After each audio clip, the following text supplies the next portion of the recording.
Hola amigos, pues otra vez bienvenidos a escuchar este podcast. Lo suspendí una semana porque Dios me regaló la oportunidad de ir a visitar a mi mamá en Cancún y la verdad decidí dedicarme todo ese tiempo a pasarlo con ella. Yo soy de las personas que prefiere hacer todo a un lado y disfrutar lo que tiene enfrente y no tratar de darle a todo y hacerlo a la mitad o hacerlo en cachos. No sé si me expliqué. Pero bueno, estoy aquí de vuelta. El tema ya lo tenía preparado desde hace un tiempo, como les comentaba. Y justo el capítulo de hoy y el que viene es realmente la razón por la cual hice esta serie de paz. Y bueno, hoy vamos a ver el título que se llama Paz a toda costa.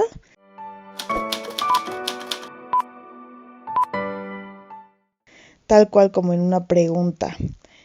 ¿Ustedes de verdad creen que ese es el llamado a la verdadera paz?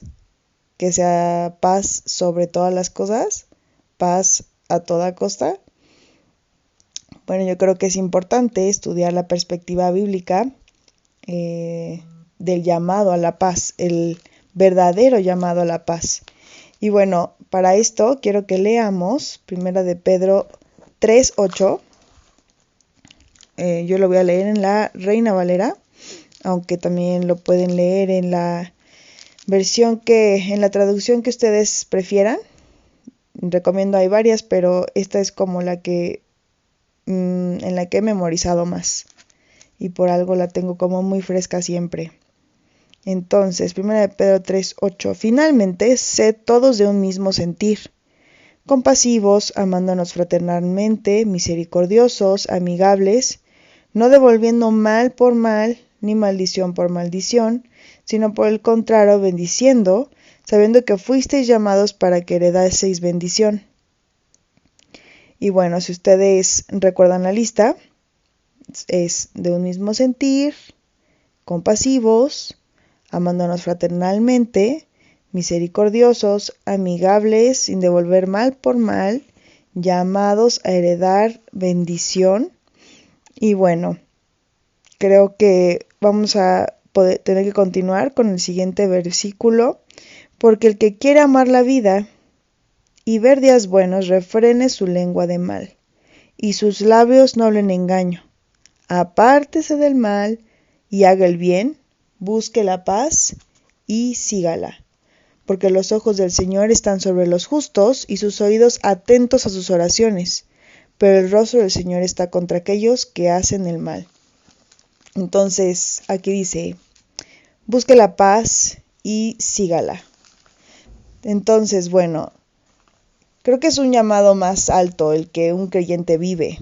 Finalmente, si tratáramos de completar todos estos puntos a los que Pedro nos invita en nuestras fuerzas, pues sería imposible. Digo, al menos creo que para el creyente común, con una relación personal con Dios real, de orar y de leer la Biblia, le es de por sí difícil. Imagínate si lo intenta hacer en sus propias fuerzas. Bueno, imposible, ¿no?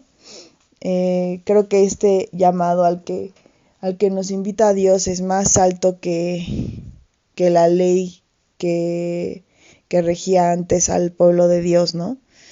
Y solamente la podemos cumplir a través de Cristo.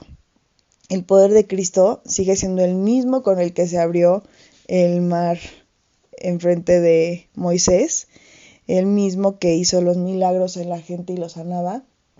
Entonces, ¿por qué cambiaría ahora que no necesitamos para cumplir con esto?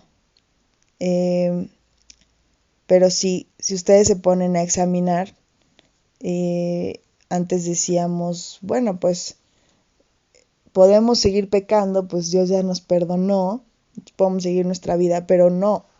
Realmente el compromiso de un creyente ahora es mucho más alto, la invitación es mucho más alta, pero no es inalcanzable si esto es logrado a través del poder de Dios, buscado a través del poder de Dios en nosotros. Y bueno, solo recordando, la paz viene como parte del fruto del Espíritu. ¿Qué es el fruto del Espíritu? es lo que ahora cuando tú recibes a Cristo obtienes. El Espíritu Santo es el que ahora te guía. Entonces, si tú no has recibido a Cristo, difícilmente vas a anhelar esto en tu vida, anhelar esto en la vida de los demás, y pues no va a ser algo que ya tengas como parte de tu relación con Dios. Vas a buscarlo en tus fuerzas y de una manera no bíblica y equivocada. Entonces, si tú no has recibido a Cristo, la invitación es a que tú lo conozcas de una manera personal, entiendas cuál fue el propósito de que Él muriera en la cruz y que aceptes ese regalo completamente. Entonces, bueno, este pasaje justo fue escrito para una congregación, ¿no? Entonces, bueno, el primer punto que quiero yo tratar de esto es, debemos definir bien cuál es el significado de paz contra lo que nosotros creemos que es paz. Paz, como les decía, en Gálatas 5:22 se manifiesta como parte del fruto del Espíritu. El versículo va así: mas el fruto del Espíritu es amor, gozo, paz, paciencia, benignidad, bondad, fe, mansedumbre y templanza. Y bueno, muchos hablan que esta lista viene con un orden por algo, ¿no? Precedido por gozo, que este gozo pues te lleva a esta paz. El gozo también es precedido por el amor, un amor que es totalmente por el prójimo, hacia Dios. Y bueno, es sucedido por la palabra paciencia, que si nos vamos al original, el original habla no tanto como de una espera, sino de soportar. De hecho, en inglés es como long suffering, es una tolerancia. En la Biblia, que primero se imprimió en toda Latinoamérica, que se llamaba la Biblia del Oso, está en español, esa traducción sí ponía tal cual como en el más apegado al original. Dice tolerancia en vez de paciencia. Entonces, bueno, paz nos lleva a poder tener una tolerancia también, ¿no? Este pasaje, como les decía, fue escrito en el contexto de comunidad, no una paz tal cual individualista, como de paz interior, que todos hablamos y que todos anhelamos. Es más bien una paz que te invita a estar en comunión con los demás, de una manera bíblica, ¿no? Entonces podemos decir que también el fruto del Espíritu habla mucho de el tipo de relación que va a haber en una comunidad basada en la Biblia, que es una relación amorosa, una relación en gozo, en paz, en tolerancia, en benignidad, en bondad, en fe, mansedumbre y templanza, ¿no? El llamado era vivir por el Espíritu, como les decía, en vez de la ley. Si nosotros viviéramos por la ley, nada de lo que haríamos siguiera siendo suficiente. Tuvo que venir Jesús por eso mismo a morir. Ahora, hay desacuerdos que necesitarán siempre el sacrificio de las dos partes, ¿no? Para crear una paz. Es aquí cuando el llamado a la comunidad también es tolerancia, para poder tener esta paz. Siempre vamos a necesitar morir por nosotros mismos. De hecho, si ustedes estudian el pasaje más sonado de la Biblia, bueno, uno de los más sonados, que es 1 Corintios 13, donde habla acerca del amor, ese también fue escrito, ese pasaje fue escrito en el contexto de que no había amor dentro de la iglesia de Corintios. Ellos tenían los dones espirituales que cualquier iglesia quisiera tener, ¿no? O sea, no solamente los carismáticos, que es como el don de lenguas y de profecía y así, sino también era una iglesia adinerada, con grandes posibilidades económicas de sostener a sus líderes, de ayudar a los demás y así. Pero Pablo los reprendió porque la raíz de todos estos, de la aplicación de sus frutos, de sus dones, no era tal cual el amor. Entonces, la invitación es a que cuando tú actúes para dar fruto, realmente sea por amor al prójimo, ¿no? Entonces, esta paz también es un llamado a tener una comunión amorosa entre la comunidad, entre la misma iglesia, el cuerpo de Cristo. Entonces, para esto, forzosamente, se va a tener que ceder en muchas cosas dentro de las relaciones. Y bueno, no podemos definir definitivamente a paz, a la palabra paz, como un entorno libre de conflicto. Ahí es donde la cosa se va a poner chistosa, porque parecería que nos estamos contradiciendo entre ceder y entre que haya conflicto. Finalmente, no podemos reducir esto a un significado así. La Biblia siempre nos va a exhortar a que haya un orden.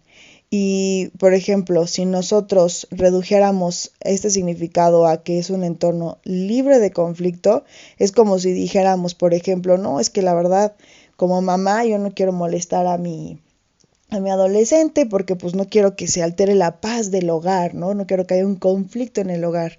Y entonces, bueno, ya es un desbarajuste porque imagínate, o sea, los que tienen hijos adolescentes o los que se acuerdan cómo fueron de adolescentes, no quisieran que una persona así gobierne un hogar. Finalmente hay una autoridad, ¿no? Y esa autoridad se la dio Dios a los padres. Entonces, no por evitarse ese conflicto o por alterar la paz del hogar, debiera una mamá ceder el poder a un hijo, ¿no? Y entonces ahí es cuando entra, pues sí, cuándo debemos enfrentar y cuándo es necesario callar. ¿Cuándo vamos a hacer la diferencia entre estas dos cosas? Si nosotros leemos Mateo 5:9, dice que bienaventurados los que hacen la paz, ¿no? Aquí tengo que aclarar que estuve usando la versión King James Version en inglés porque dice makers, peacemakers. Makers va más pegado al original, que significa hacedores. Por eso tuve que usar esta. En el otro dice pacificadores o los que procuran la paz. Es muy diferente querer procurar la paz que hacer paz. Ahora, no dice bienaventurados los que son pasivos, bienaventurados los que quieren mantener la paz del hogar, de la situación o de la iglesia. Dice los que hacen la paz.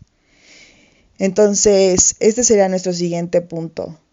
¿Cómo saber cuándo debemos enfrentar o cuándo debemos de callar? Para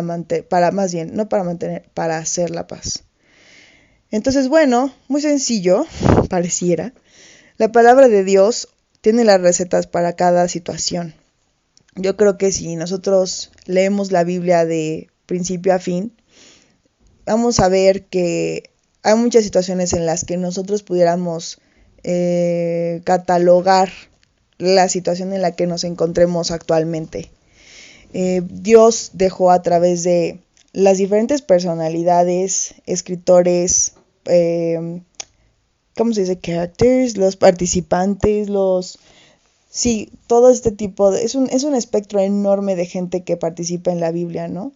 De los que, como comentaba, los autores, tenemos diferentes estratos sociales, edades, circunstancias, incluso, pues sí, tú ves cómo Dios inspiró a gente tan diferente para escribir la Biblia, ¿no? Y describen ellos mismos situaciones muy diferentes entre ellos. Entonces, no está en balde que tengamos todo este contenido tan rico en la palabra de Dios, de la cual podamos echar mano para darnos cuenta que es como una receta médica, ¿no?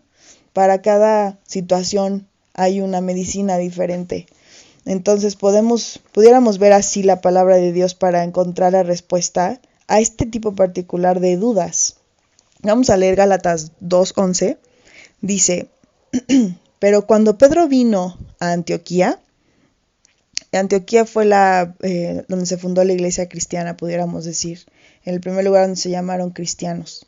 Pero cuando Pedro vino a Antioquía, me opuse a él cara a cara, porque él era digno de ser censurado. El que está escribiendo este pasaje es nada más y nada menos que Pablo, y está hablando de Pedro, nada más y nada menos que uno de los discípulos más cercanos a Jesús. Pedro es, no sé si han visto la serie The Chosen, Los Escogidos, que ahora tiene su propia aplicación. Tú puedes descargarla y ver una serie de Jesús que se me ha hecho increíble y súper sana y sanadora. Ustedes véanle, compártanme lo que piensen, pero ellos ponen a Pedro, lo caracterizan súper original. Bueno, a mí se me hace como muy cercano a lo que yo tenía en mi cabeza respecto a Pedro. Un poco impulsivo, reformador, como, pues sí le importaba como su pueblo, era muy nacionalista y a la vez, pues aquí en este pasaje en específico vamos a ver cómo él, pues también por el mismo nacionalismo que tenía y un poco este arraigo a sus tradiciones lo hizo caer en hipocresía, arrastrando así al pueblo judío ya convertido. Y Pablo, pues también era, si ustedes leen el testimonio de Pablo, se dan cuenta que él era, pues también de los top religiosos de su época, ¿no? Entonces también él se la sabía bien, pero él en un versículo también dice que él dejó todo eso atrás y lo estimó por basura para poder seguir a Cristo, no según lo que él creía que era una religión sana, ¿no? Entonces, bueno, Pablo se avienta el tirito porque ustedes recuerdan también, Pablo persiguió a la iglesia cristiana cuando ésta empezó y cuando él se convierte pues entra la duda entre todos los creyentes de, o sea, ¿cómo? Vamos a tener que convivir con este asesino que nos persiguió y bueno, Pedro seguía siendo el top de los creyentes en esa época, entonces a mí me encanta leer a Pablo en este pasaje porque pues él estaba más preocupado por agradar a Dios que por mantener una supuesta paz entre la iglesia, ¿no? Y vamos a continuar leyendo, dice en el 13, en esta ocasión los judíos se unieron a la hipocresía de Pedro de tal manera que aún Bernabé fue arrastrado. Bernabé también era uno de los creyentes importantes de esa época que después fungió como misionero.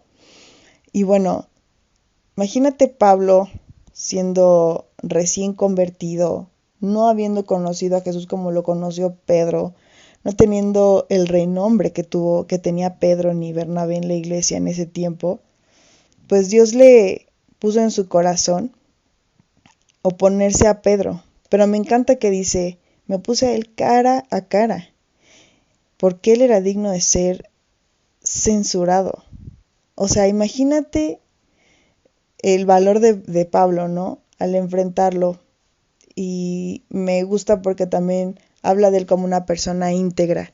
Él se atrevió a hacerlo cara a cara, no a sus espaldas o armando primero un complot en contra de Pedro. O sea, él fue llamado por Dios, por la misma verdad de su palabra, a enfrentar a Pedro en esto, como dice aquí, en su hipocresía. Él, imagínate que Pablo se hubiera callado, ¿no? Pablo estaba preocupado realmente porque los judíos estaban siendo arrastrados y gente importante estaba siendo arrastrada a esta hipocresía. Así que Pablo no podía seguir su propio bienestar y no lo siguió, ni su propia tranquilidad o paz. Él no pudo seguir eso, ¿no? Él tenía que obedecer lo que es primero. Así que yo creo que podemos encontrar este ejemplo súper claro en la Biblia de cuándo es importante no callar, cuándo es importante enfrentar.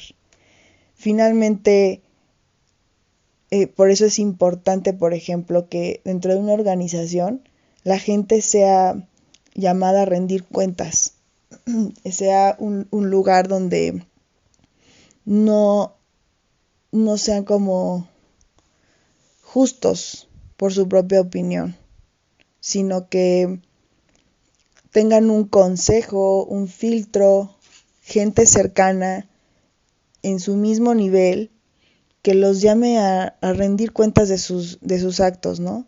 Por ejemplo, dentro de una familia, por eso la Biblia dice, no sométanse unos a otros, porque dentro de una familia, el mismo padre y mamá, o esposo y esposa, tienen que, tienen que ser un filtro para el otro, del otro. Una persona que pueda apoyar al otro a vivir en verdad. Por ejemplo, a mí me gusta poder contar con gente que, que me pueda enfrentar a mi realidad que me ayude a ser objetiva en mis decisiones y en mis acciones para poderme, pues sí, guiar y enfrentar a lo que estoy mal. Me harían mucho daño en solo estarme adulando y en hacer como que nada pasa por no tener un conflicto conmigo. Dios, a través de mi mamá y de mi papá, siempre me enseñó que la verdad es algo precioso, algo preciado y algo respetable en una persona. Y creo que por encima de cualquier relación, yo siempre he antepuesto una realidad y la verdad. Nunca, les voy a decir la verdad, o sea, nunca ha sido fácil poder diferenciar cuándo debo de callarme, cuándo es necesario hablar, pero sí me gusta ser de una sola pieza, en el aspecto en el que me gusta ser directa y franca con las cosas que son importantes desde un principio y, y creo que esto ha hecho que maduren muchas de mis relaciones que aún conservo, ¿no? No les puedo decir que conservo todas, pero conservo las que son honestas o que estamos plantados sobre la verdad de Cristo, ¿no? Y bueno, en una iglesia, por ejemplo, si esto lo trasladamos a una iglesia, es todavía más importante que se cuente con un equipo de ancianos como en la iglesia, en la iglesia primitiva se tenía, porque finalmente van a ser sus filtros.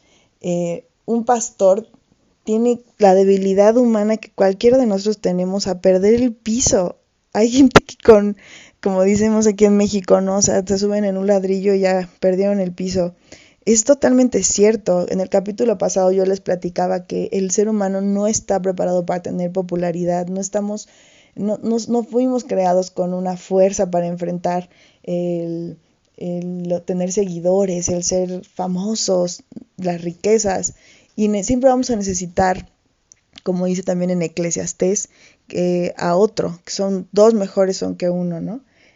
Y en una organización como una iglesia se necesita tener, como dicen los gringos, accountability.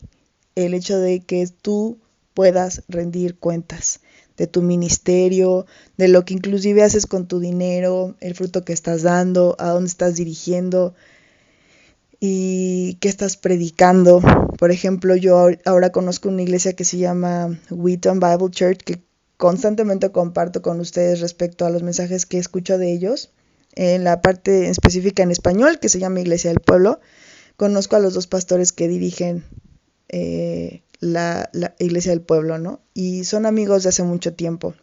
Y algo que me gusta es que se dan su lugar entre ellos, son amorosos, son amistosos, se llevan como cualquier otra persona se lleva con su amigo, pero sin faltarse al respeto y dándose su lugar, inclusive admirándose el uno al otro, pero sin caer en el rollo este de somos equipo y nosotros dos contra el mundo. No, o sea, es una amistad que se percibe humilde porque se cachan entre ellos con amor, pero también son lo suficientemente leales el uno al otro que no se permiten como seguirse montados en su macho y ya, ¿no? Pero al mismo tiempo, no sé si me explico, te dan como oveja o como externo a su relación este como derecho a poder hablar de las cosas que están mal sin que entre ellos se protejan o se encubran. Entre ellos dos hay esta apertura a escuchar la opinión de los demás sin estar a la defensiva y sin cubrirse las espaldas del otro en el aspecto de tal cual encubrir algo que está mal, ¿no? Eso, por ejemplo, yo te daría el tip, que lo revises en ti, en tu relación con tus amigos y en tu iglesia. Por ejemplo, entre amigos pudieran hacer tal equipo que no dejes que los demás hablen mal de tu amigo o hablen la realidad de tu amigo. Una cosa es ser fiel y apoyar al otro en lo que está correcto, y otra cosa es ser el alcahuete de lo que está haciendo mal. Ya en ese punto, cuando tú caes en algo así, tú ya no estás amando a esa persona. Y en una iglesia pasa lo mismo. Cuando un grupo de pastores ya se está encubriendo y se está siendo alcahuete el uno del otro, ya no está hablando en beneficio de la iglesia o en beneficio del nombre de Cristo. Ya más bien está cubriéndose las espaldas por la organización. Pero recordemos que la gente no es para la organización es para la gente. Entonces, lean un día Ezequiel 34, se los dejo de tarea. Esta paz a la que nos llama finalmente Dios no es una paz pasiva, no es una paz en silencio, porque también hemos llegado a confundir el silencio con la paz. Es una paz íntegra, una paz congruente y una paz bíblica. Entonces, bueno, no, como conclusión, yo no creo que podamos perseguir la paz a costa de la verdad. No existe una paz a costa de la justicia. Eso no es paz. Finalmente, regresemos a 1 de Pedro 3:12. Dice, porque los ojos del Señor están sobre los justos. O sea, finalmente Dios nos llama a ser justos, ¿no? Y no podemos perseguir esta paz en acción sin buscar enfrentar la realidad, enfrentar a alguien contra la realidad, como lo hizo Pablo con Pedro, ¿no? Mismo Jesús, por ejemplo, supo cuándo callar, mismo Jesús supo cuándo volcar las mesas en el templo. O sea, si tú me hablas de que una persona paz es pasiva, pues Jesús ya no entró en hacer la paz, ¿no? Él estaba volcando las mesas del templo porque estaban, entre muchas cosas, pues usando el nombre de Dios para su conveniencia, ¿no? Él no pudo quedarse quieto ni callado contra algo así. Pero hubo otras ocasiones donde sí tuvo que callar y esta fue una forma de paz. Entonces, bueno, esta parte de espero que haya sido de edificación para ustedes y que los lleve finalmente a buscar en términos bíblicos cuál es la situación en la que ustedes están y cómo enfrentarla. Espero que ustedes echen mano de la palabra de Dios, de lo que han aprendido y de lo que leen diariamente para saber cómo enfrentar bíblicamente una situación donde tú estás a lo mejor siendo llamado a tomar acción. En el siguiente capítulo vamos a hablar de paz versus pasividad ya más específicamente. Y bueno, los invito a que no se lo pierdan y que lo compartan. Espero sus comentarios, para mí es importante leerlos. Que Dios les bendiga.